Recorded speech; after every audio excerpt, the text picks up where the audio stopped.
terkasih, pada umumnya jumlah umat yang hadir pada ibadat Jumat Agung lebih banyak daripada yang hadir pada malam Paskah atau Minggu Paskah.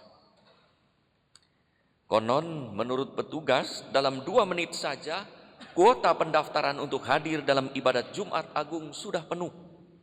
Ada komentar bahwa minat orang Katolik merenungkan misteri penyelamatan dan penghormatan pada salib Yesus jauh lebih besar daripada konser seorang artis ternama internasional yang membutuhkan waktu lebih dari 2 menit untuk fully book. Ada orang lain juga komentar, karena banyak orang yang mengalami hidupnya masih berada di Jumat Agung, masih dekat dengan penderitaan, maka masih cenderung untuk segera ikut Jumat Agung. Padahal puncak liturgi gereja adalah upacara yang terpenting adalah Paskah, di mana Yesus bangkit setelah wafat di Jumat Agung. Bahkan Paskah lebih penting daripada Natal dalam urutan kepentingan liturgi. Setiap manusia bisa lahir, Natal, dan bisa mati, Jumat Agung. Tetapi manusia tidak bisa bangkit tanpa campur tangan Allah secara langsung.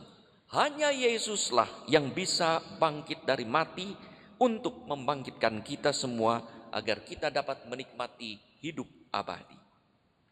Saudara-saudari yang terkasih, selama masa pandemi COVID-19, ada beberapa kisah tentang keluhan dari kelompok lansia di gereja, di suatu paroki, yang tidak mengizinkan lansia hadir secara langsung merayakan Ekaristi di gereja dengan alasan kesehatan, karena memang ada prosedur kesehatan yang menyatakannya.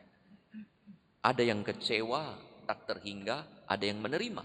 Tapi yang kecewa sampai berkomentar, bukankah misa untuk setiap orang, tua dan muda? Mengapa lansia tak diizinkan ikut misa di gereja? Sepertinya rahmat Allah dibatasi. Saudara-saudari yang terkasih, Injil Yohanes hari ini menceritakan bahwa realita dan warta kebangkitan ternyata dialami pertama kali oleh seorang wanita yang pada waktu itu termasuk kelompok marginal dengan double minoritas. Dalam kebudayaan Yahudi, sebagai kaum yang tidak diperhitungkan pada zaman itu, bahkan Maria Magdalena adalah seorang yang telah dibebaskan dari 7 roh jahat. Itulah wanita yang pertama menjumpai kubur kosong sebagai bukti bahwa Yesus bangkit, walau ia masih berpikir bahwa tubuh Yesus diambil orang.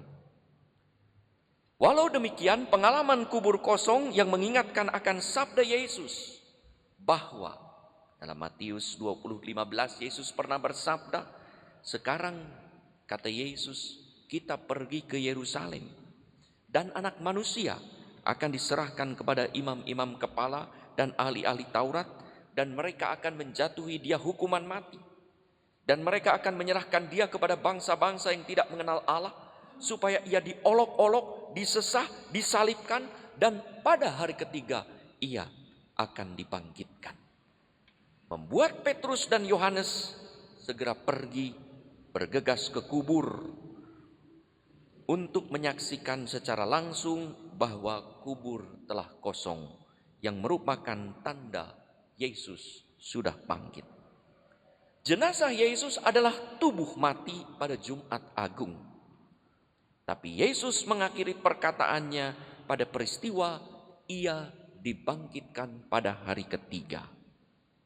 Pada Minggu Paskah, di mana kubur telah kosong.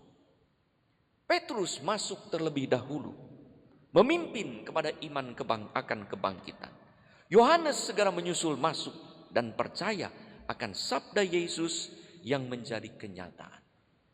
Bayangkan, Petrus sang batu karang yang ditunjuk oleh Yesus sebagai pemimpin gereja, dan Yohanes sang murid terkasih mendapat berita kubur kosong, suatu tanda Paskah, telah terjadi justru dari seorang wanita yang dianggap marginal dalam kehidupan iman, tetapi sungguh mengasihi Yesus karena mengalami ditebus dari dosa.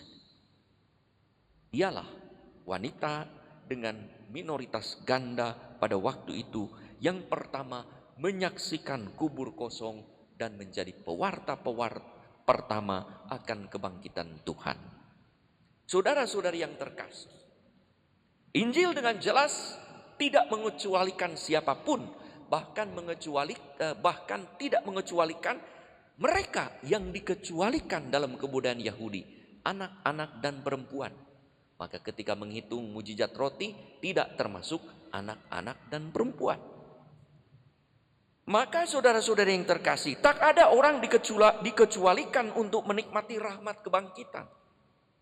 Tak seorang pun yang menjadi kelompok marginal dalam gereja untuk mengikuti perayaan Ekaristi yang merupakan liturgi kebangkitan Tuhan. Semua orang, tua dan muda, sederhana maupun kaya, sakit maupun sehat, siapa saja, bangsa apapun diundang untuk ikut berpartisipasi secara langsung dalam perayaan misteri kebangkitan. Kalau ada pedoman kesehatan untuk melindungi kaum lansia, jangan sampai perlindungan ini justru mencegah kaum lansia yang mau merayakan Ekaristi tak bisa menikmati rahmat Ekaristi. Prosedur kesehatan harus tetap dijaga, tetapi cara kreatif yang penuh belas kasih untuk memungkinkan lansia pun bisa misa perlu dicari, seperti yang diusahakan di gereja katedral ini. Lansia tidak bisa daftar secara online, HP pun sederhana, maka disediakan tempat di aula, bahkan saya kemarin bicara dengan seorang pastor yang sudah tidak membuat lagi pendaftaran online, tetapi pendaftaran secara langsung, hanya mencatat, memberikan namanya, lalu anak-anak, lansia, wanita hamil, dan orang-orang tertentu dikhususkan supaya dilindungi kesehatannya, dijaga dengan prosedur yang lebih ketat. Tetapi rahmat Ekaristi tetap dialami atau tetap diterima. Liturgi gereja dan rahmat misteri iman, kebangkitan Tuhan, penebusan dosa manusia ditawarkan bagi semua orang. Demikian juga rahmat kebangkitan dibagikan untuk semua orang.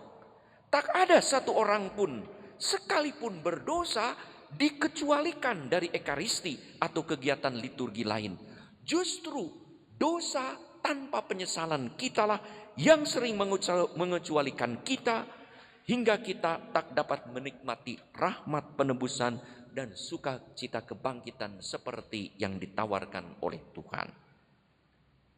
Kalau pada Paskah ini belum ada sukacita dan pengalaman penebusan, bisa jadi kita sendirilah yang mengecualikan diri dari rahmat Allah karena kita masih punya ganjalan, masih punya kemarahan, masih punya dendam, masih punya penyesalan yang dalam, masih punya penyesalan akan kegagalan, pengalaman luka dan duka pada Jumat Agung, belum dipulihkan tanpa mau beranjak pada Minggu Paskah kebangkitan Tuhan.